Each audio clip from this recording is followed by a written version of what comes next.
Tonight, improving access to eye care services for Nigerians, Senate intensify legislative intervention. House of Representatives holds public hearing on national security, pledges to enhance support for personnel. Plus, Senate concludes public hearing on 4 tax reform bills, assures that every voice will count.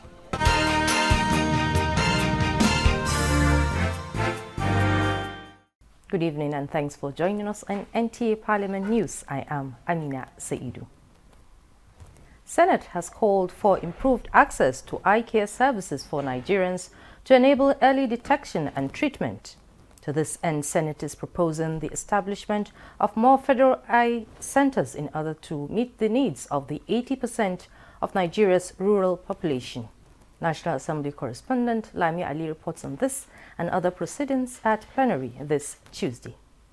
Glaucoma, according to experts, is one of the causes of irreversible blindness among Nigerians. The Federal Eye Center Establishment Bill in Ochadama, Kogi State, sponsored by Senator Isa Jibrin, is meant to provide preventive care.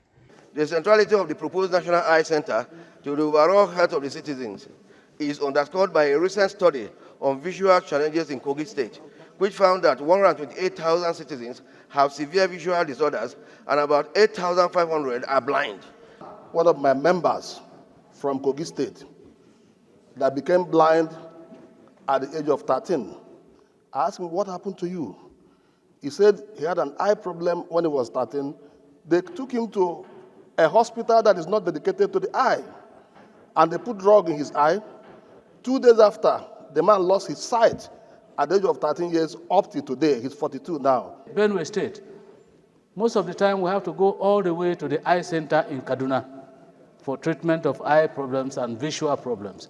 And so I think an existing one in North Central here, very close to all parts of Nigeria, is very vital. This will be very essential for the good people of not just Kogi State, not just the North Central region, not just Enugu State, but the whole of the country, to have this kind of modern eye center located in that place. Other features at plenary include the first reading of 5 bills, one of which seeks the provision of a legal framework to establish National Artificial Intelligence Commission. Meanwhile, Senate has referred Senator Natasha Akpoti-Oduaghan to the Committee on Ethics and Privileges over her recent conduct on 20th February 2025 in plenary. A section of the public are now narrowing it to Mr. Senate President versus a senator, which is not so. Because our guiding rules, which is our testament, any action against it is an action against the Senate. Any behavior, any act or omission of any senator that stand inconsistent with the provision of the Red Book, our guideline, is void. We are all united on one thing. Our rules must be respected. Following a motion from Senator Umar Buba, Senate eulogized the late Senator Lawal Gumau, who served in the 8th and 9th Senate. In another development, Senator Ojuzo Kalu has commended the performance of President Tinubu thus far. The president is taking time with the economic team to set everything, and you can see now the president is making a wider consultation. He urged Nigerians to continue to support the policies of the federal government to have the desired impact. From the National Assembly, Lami Ali, NTA News. The House of Representatives has pledged support for legislations that will enhance the capacity of security agencies. This was at the public hearing on a bill for an act to establish Nigeria Security and Intelligence Trust Fund. National Assembly correspondent Mitari reports on this and other parliamentary engagements. Security experts here agree that Nigeria's security and intelligence agencies are underfunded in the face of growing criminality.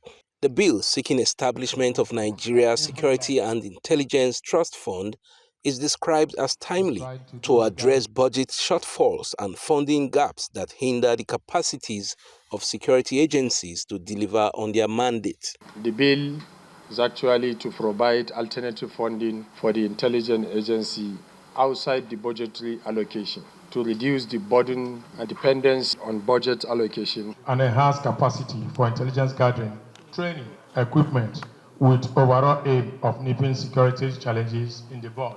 At another public hearing on bills to establish 10 federal colleges of education, there is consensus that Nigeria's growing population places a demand for more teacher training institutions. The proposed Federal College of Education Technical Paskari Katsina State will address the seeming imbalance in the spread of the such colleges in the Northwest Geopolitical Zone. And when we establish schools, these schools must reflect the new thinking, the new worldview. Meanwhile, the Southeast Caucus in the House of Representatives has appealed to the National Agency for Food and Drug Administration and Control, NAFDAC, to consider reopening the Onitsha Bridgehead Market in Anambra State. The wholesome and indefinite sealing of a market that caters for over 90% of the medication needs of the Southeast and South-South regions may not be the best approach. More so when it is considered that many of the other traders in the same market are genuine businessmen and women. The Onitsha Bridgehead Market was sealed by NAFDAC as part of a nationwide raid on fake and substandard medicines in the country.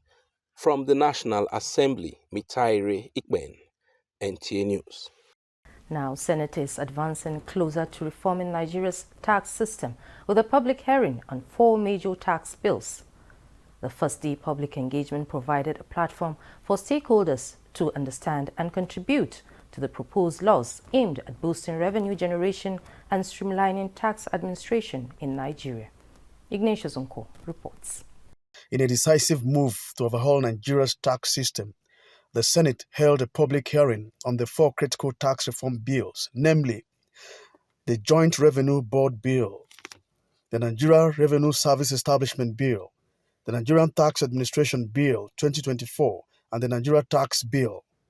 These bills, which passed second reading in November 2024, aim to enhance transparency, boost government revenue, and create a fairer tax environment, particularly for small businesses. I'm only advising Nigerians. Tally a while. Look at your country, look at your tax system. Do we need reform? If you agree we need reform, bring your ideas. What we are going to do, we shall do it with the fear of God. We shall do it with the fear of God. And we are going to give Nigeria the desired law, legislation that will guide our tax collection. Minister of Finance and Coordinating Minister of the Economy, Wale Edun, alongside top government officials, provided key insight into the proposed reforms. So we must arrive at, we must modernize our tax laws, enhance compliance, broaden the tax base, and create an environment that fosters investment and job creation. Our shared goals remain to create a policy and regulatory environment that supports economic growth while safeguarding investor interests. A number of issues around what is reasonable and what is necessary. This law has taken care of it. Stakeholders, including representatives from Revenue Mobilization, Allocation and Fiscal Commission, Association of Capital Market Academics of Nigeria, Fiscal Responsibility Commission, the Chartered Institute of Taxation of Nigeria, Supreme Council for Sharia in Nigeria weighed in on the bills. There was consensus on the importance of the reforms, but concerns were raised about some areas, such as inheritance, tax on area of production and consumption, and the role of tax agents. Member of the Council of the CITN, the issue of tax agent was raised. It may have impact on the charter of the institute. So we are proposing that the bill, supply or supplies throughout the bill should be replaced with consumption and consumptions. Designed to strengthen Nigeria's fiscal framework, these reforms seek to redefine economic structures, ensuring a more efficient, equitable, and sustainable tax system. Ignatius Nkwo, NTA News. On the second day public hearing, Senate received more inputs and recommendations from members of the public on the 4 tax reform bills. At the hearing, the legislators reaffirmed their position that the engagement is not just a legislative formality, but a national dialogue where every voice counts. Again, Ignatius Unko tells us more. It was the second and last public hearing on the 4 tax reform bills at the Senate. The zeal to engage the Parliament on these bills continued as agencies of government and the private sector reel out their observations. The Nigerian Customs Service pointed out some conflicting provisions in the proposed law that would interfere with the Nigerian Customs Act, while the Academic Staff Union of Universities and others pointed out potential fallout of scrapping TED fund by 2030 as provided in the tax bill. Customs should be allowed to retain its mandate under the provisions of the NCS Act 2023. The only organization funding that research today in the Nigerian system is the TED fund. And the acknowledgement of the importance of modernization of the tax system to enhance fiscal and stability and align with global best practices. Look at all these arguments as to whether derivation will be 60%, 20%. This should not be in the law. We already have in our constitution revenue mobilization, allocation, and fiscal commission. That is their statutory duty. The Federal Inland Revenue Service and Presidential Committee on Fiscal Policy and Tax Reforms were on ground to clear gray areas. Nobody will come from anywhere to come and develop Nigeria. We need to have economic policy that encourage local development. For far too long, our tax system has been riddled with inefficiencies, ambiguity, inequity, and complexity that have constrained economic growth. The number of stakeholders that made themselves physically present here are 51. Your insights, perspectives, and recommendations have enriched our discussions and will go a long way in shaping tax policies and a fair, efficient, and growth-driven legislation. As the hearing comes to an end, the committee announced its next step, a retreat for deeper consultations where the various inputs will be fine-tuned and reconciled before presentation at plenary. Ignatius Nkwo, NTA News. On our discussion segment, we have Senator Abdul Ningi, Senator representing Bauchi Central, who is also a member of the Senate Committee on Finance. Senator, thank you for joining us on NTA Parliamentary News. Thank you for having me. Can you tell us more about the tax reform bills and their objectives? Well, the tax reform bill, as it were, globally speaking, are topical issues all across, especially in the developed countries. Most of the development actually took place through tax reform system. So therefore, it will not surprise anyone that the tax reform bill has acquired a lot of attention to Nigerians. The tax reform bill, as it is, has created a kind of optimism for growth. It has given a scenario of what you can do or what you cannot do and what you have not been doing well within the tax reform. The multi-layer tax system, the inability of harmonizing even the receipts of this tax. We are all Nigerians. We know how people don't even pay tax. We know how people don't get serious with tax. And we know even where the tax are paid. We know how it's been I don't know the word to use.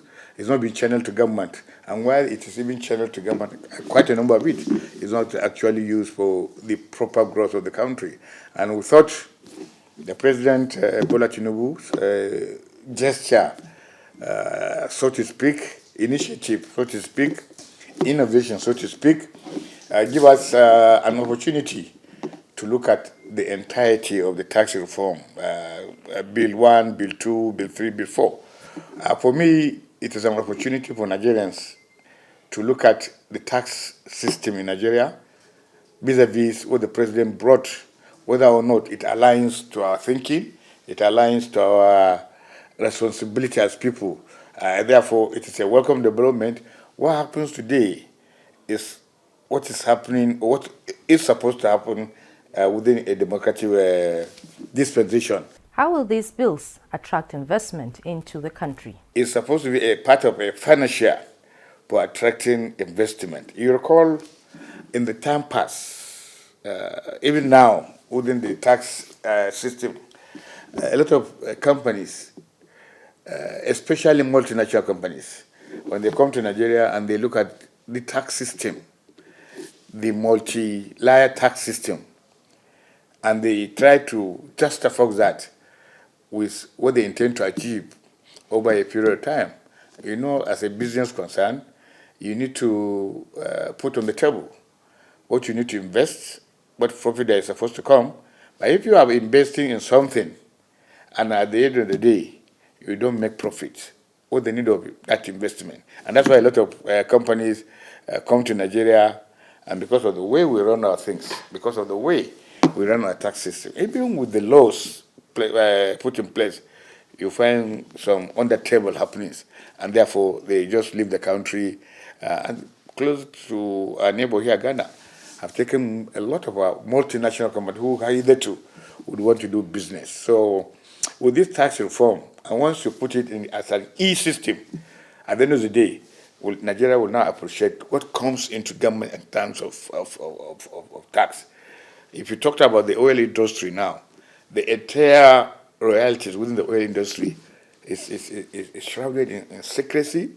Nobody knows it. Nobody can verify it. Everything is done in a manner that people don't hardly understand, even the so-called professional. So with this tax reform bill, I think the opportunities, those issues will be history once they are passed. There are also other issues like within the Ministry of Trade and Industry, who actually verify what goes out as oil and gas in our nation. How do they verify it? What are the mechanisms? At the end of the day, you find that what's happening in Nigeria doesn't happen everywhere that there's a petroleum production.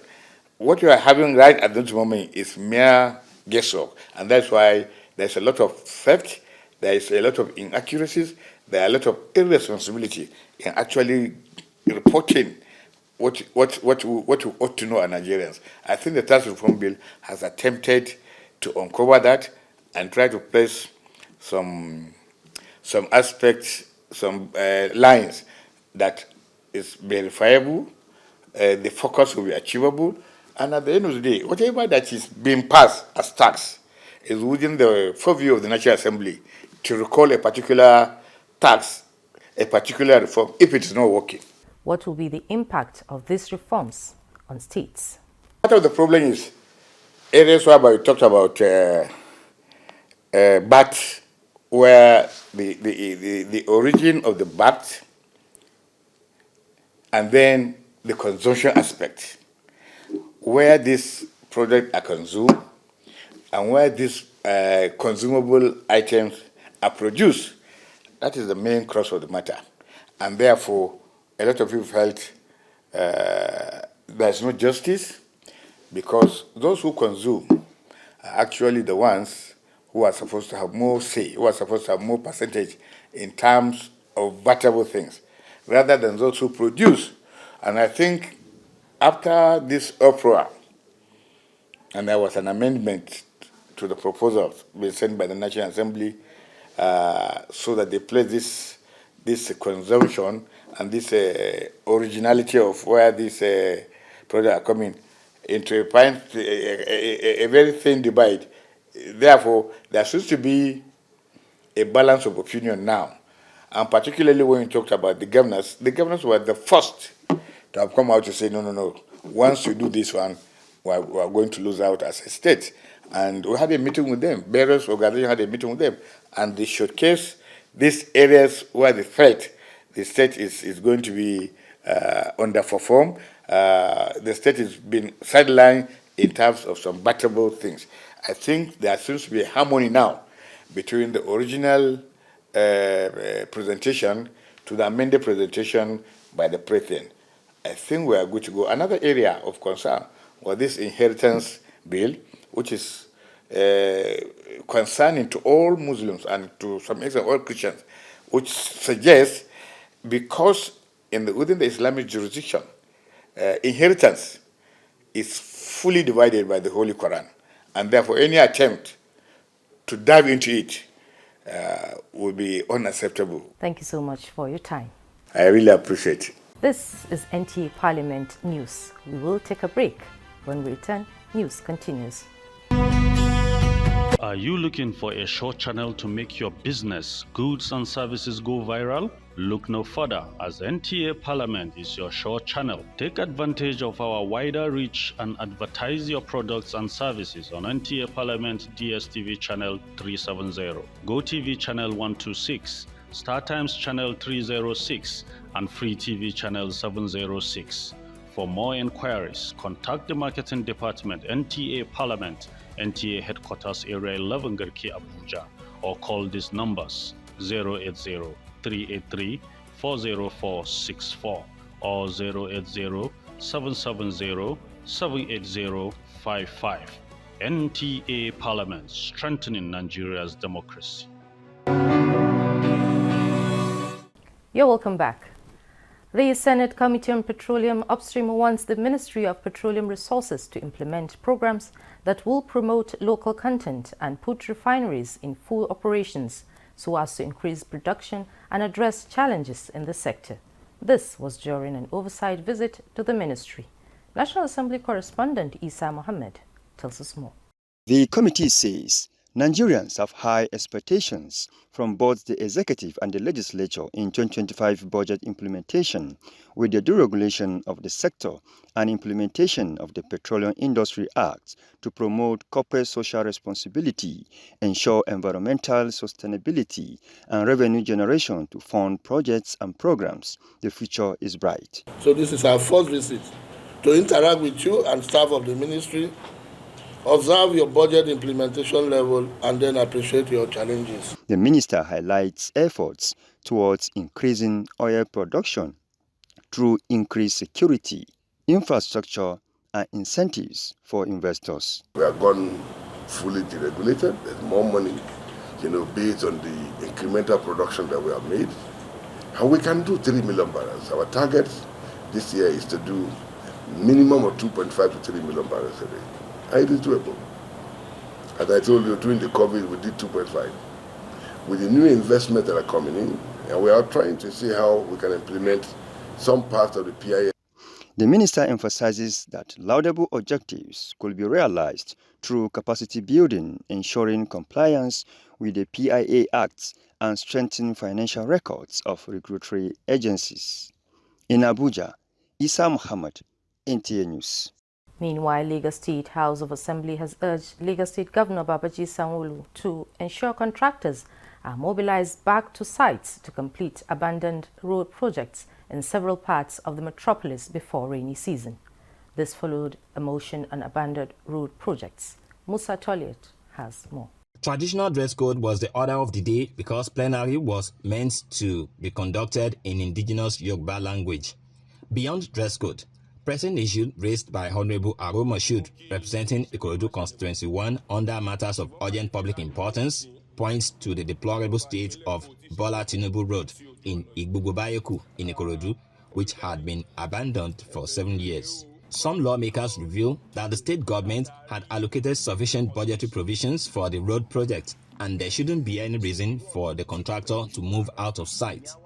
The Deputy Chief Whip, Gani Okonlao, representing Koshafe Constituency 1, wants to see strict enforcement measures against contractors who failed to deliver after receiving payments. Honorable Abiodun Tobun from Ekpe Constituency 1 criticized the government's handling of compensation for residents affected by road construction, while proposing legislation to prevent successive administrations from abandoning ongoing projects. Other lawmakers cite concerns on abandoned projects as a reason constituents are losing faith in the government because they view it as unfulfilled infrastructure promises. On our part, Speaker Mojisola Miranda said that the governor should mandate government agencies to provide 60% of the required funds to the contractors and ensure their security to facilitate prompt project completion. The prime mover of the motion on abandoned road projects, Honorable Aro Moshood, sheds more light on the plight of Ikorodu residents.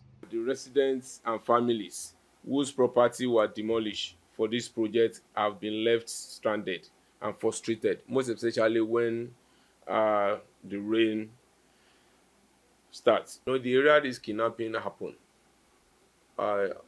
is along this road, and if this road is motorable, calling on security officials to come to our aid, they will get there in time. They are not even clamoring on the government to pay them compensation for their house demolition again. What they are clamoring on that the government should come and fix the road.